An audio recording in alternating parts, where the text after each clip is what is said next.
Good morning, everybody. It's good to be here with you today. I tell you, this Ontario weather, I'm pretty sure it's the same in Michigan and Ohio. It's just bipolar of rapid cycling, right? It just keeps changing. But we are glad to be alive and well. Glad to be alive and well. And I've been back and forth between two different series. Good morning, Jill. Two different series that I wanted to do, and I think I'm gonna go with this one here. And basically, it's a series that talks about it's not always what it looks like. It's not always what it looks like. And really, what I want to focus on is the power of the seeds. Now, stay with me. Stay with me. I know a lot of people have used that word, the seeds, in so many different connotations. But I want to take you through this series, maybe a week or 2 weeks, and talk to you through all the different stages. It's not always what it looks like.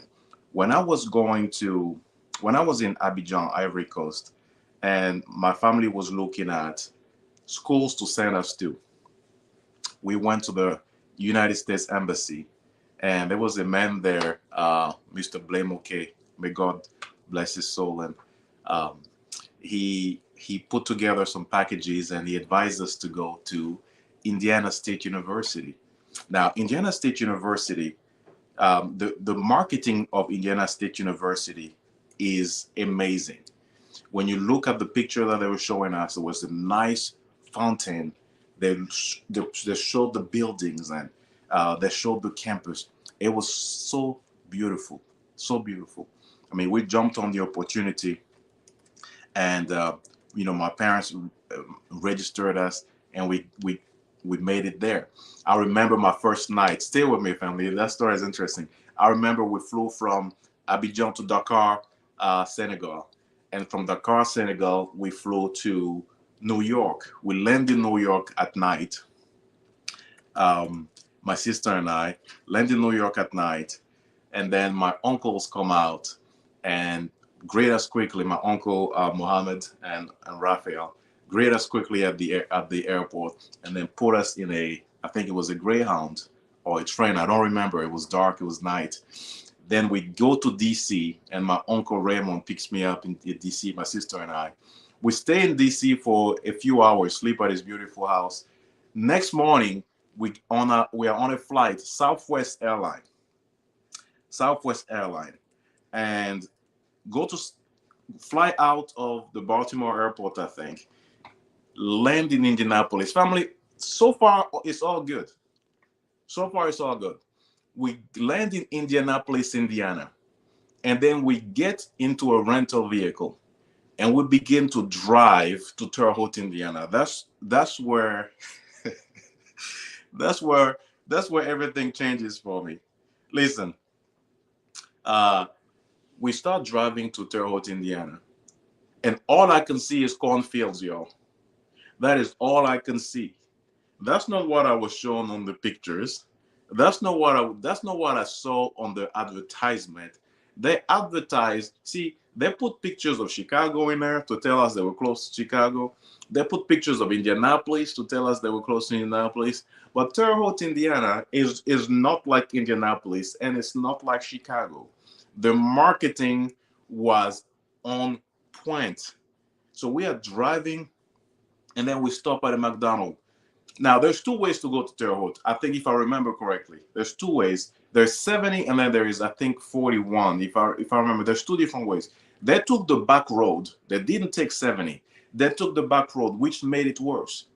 On the way to Terre Haute, we stopped at a city called Brazil. Y'all see, this man right here thought he was going to the United States of America. Now, you stop at a city called Brazil, and it's Brazil, Indiana,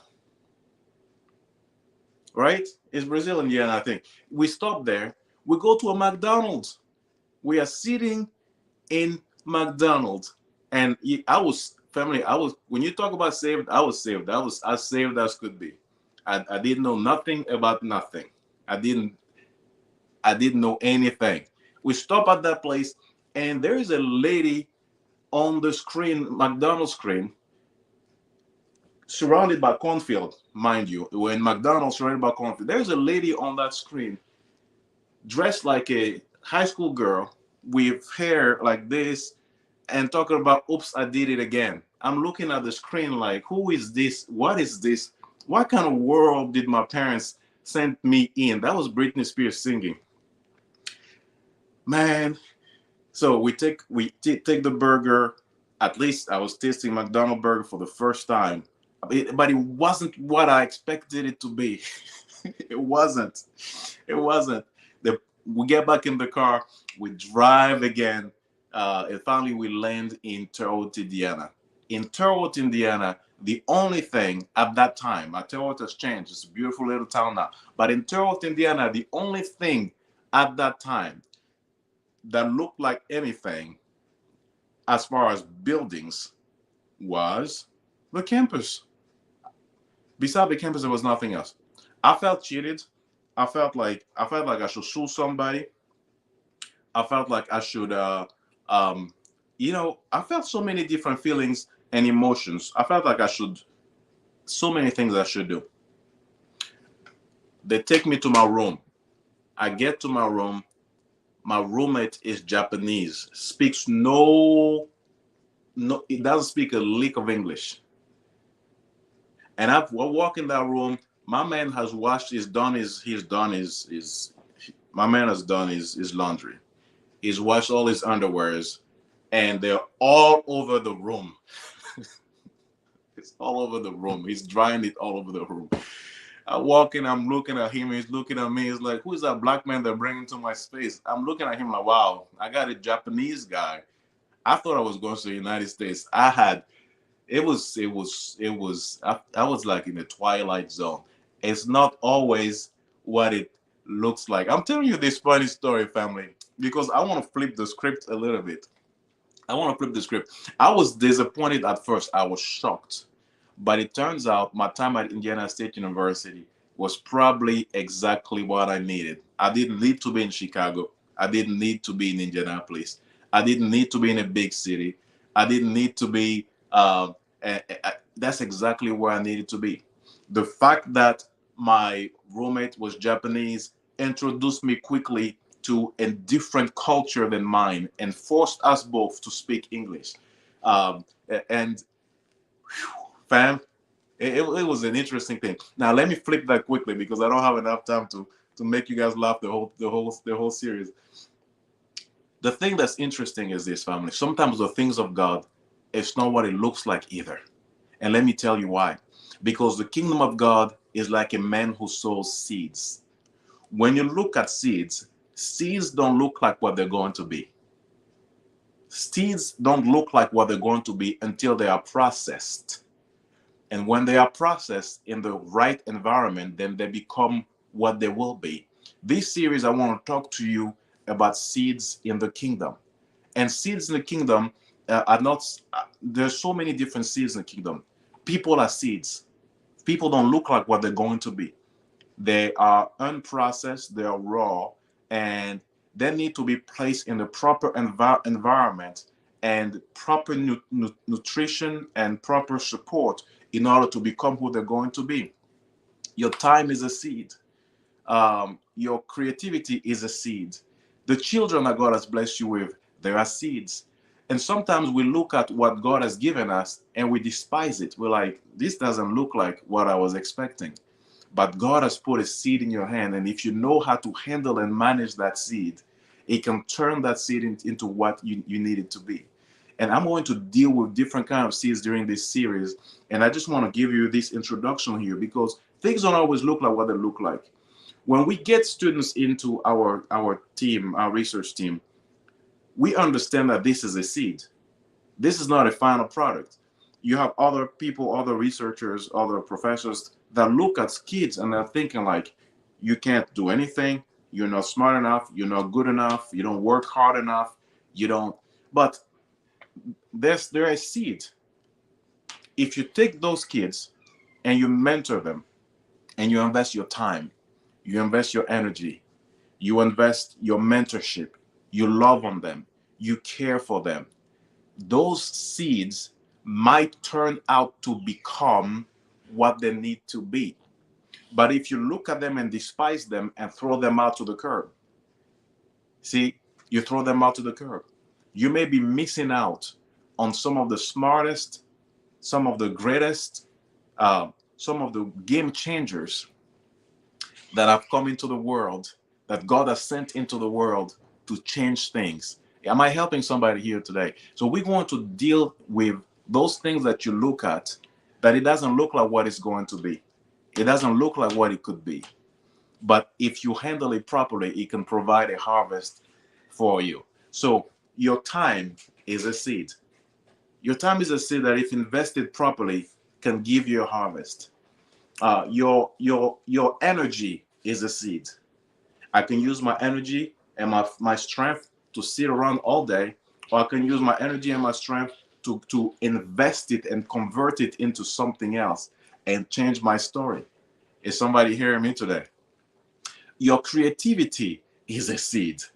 Uh, it may not look like what it's going to be, but if you invest in it, it can turn into something else.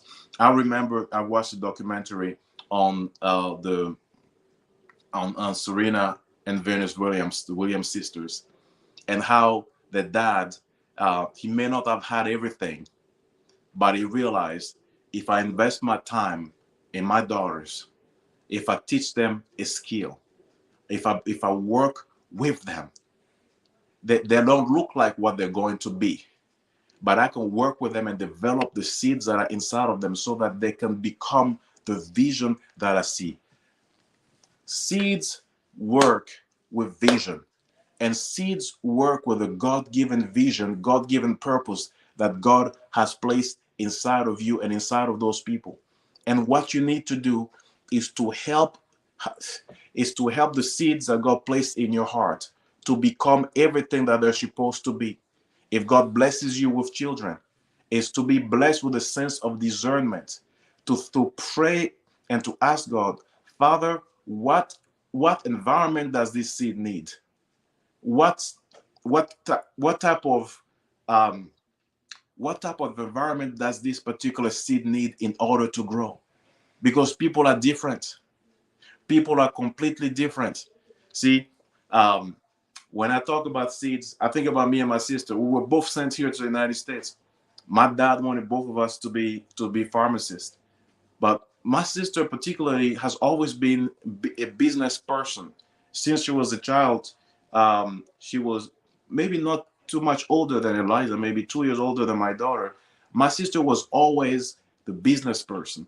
She would learn how to bake cakes quickly, and she was baking those cakes and she started selling them. She's always been a business type of person. And my parents wanted her to go the academic route, but she had that business leaning inside of her. And today, she is a very successful business person. She didn't go the academic route. I went the academic route. I collected all the degrees I can collect, and I'm still collecting some. Because that's the type of sales that I am. But for her, she's always had that entrepreneurship business, and she keeps on starting businesses, and she's not concerned about if one of them fails, because she starts the next one and then learns from what failed and goes to the next one. And it's inside of her, it's driving her. Today, she makes more money than all of us combined. Why? Because as a seed, she found that environment that was good for her. She didn't try to compare herself with other seeds. The orange seed trying to compare itself with the apple seed, they will both kill each other, because the environment that is required for each one of them to grow is completely different. And they have to realize, I am not where I am. I am not where I'm supposed to be right now, but I'm on my way somewhere. I don't look like what I'm going to be, but I'm on my way somewhere. Come on.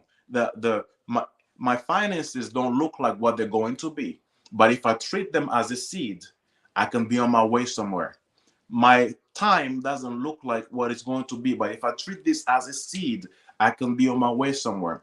My house doesn't look like what it's going to be, but if I treat this as a seed, I can be on my way somewhere. When you look at your house as a seed, and you start to open your house and bless people with it, and Man, we host people every place we are. We host people when we had like a um when my wife had like a what you call an efficiency, I guess. You know, people come in like a studio.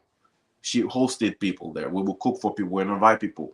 When we moved to a two-bedroom, we would host people, invite people, and have moments of worship and prayer there. And when our house was bigger, you know, we host people when we rent. We host people when we own. We when you use what God gives you as a seed, God says, okay, this person knows what they're doing. I'm going to bless them with more. Is somebody hearing me this morning? So this series is going to be about the kingdom of God as a seed, and it doesn't look like what it's going to be.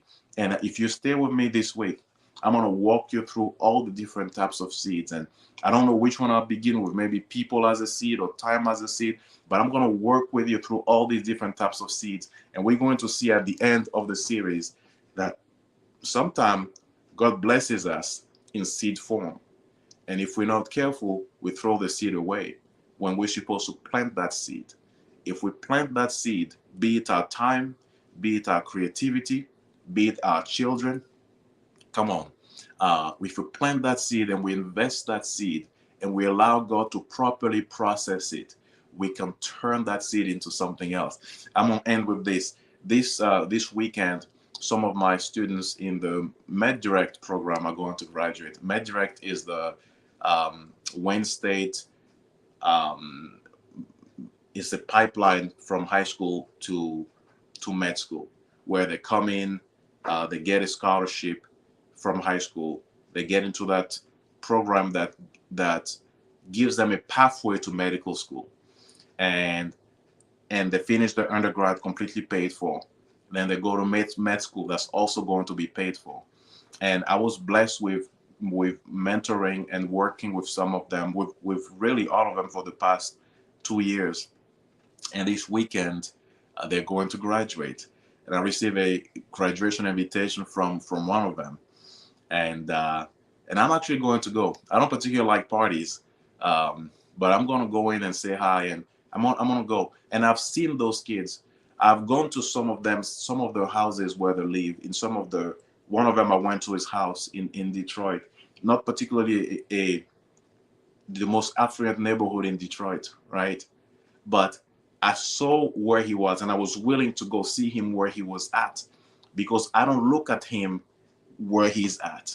I look at him as where he's going to be. This kid was seen by the university as a kid with purpose, a kid with potential, and the university invested money in him, because they don't just look at him as where he's at. There's purpose, there's potential inside of you, and we're going to invest in you because we want to walk alongside with you, because we see that purpose and we want to see that purpose manifest. And I can't imagine the emotion, the level of emotion when I walk into that room on Friday or Saturday. I don't remember the day of the graduation party, and I will see the families of the kids, and when I will see their parents, and when I will see all the support system, all these people that saw them as babies, that that that babysat them, and that held them as kids, and now they're going to see them graduating on their way to medical school. You see what I mean? People don't look like what they are. There may be somebody in your life right now that doesn't look like what the future is going to be. But if you treat them properly, if you invest the time and the energy and the resources, they can become everything God has called them to be. Amen. Love you, fam. I gotta go.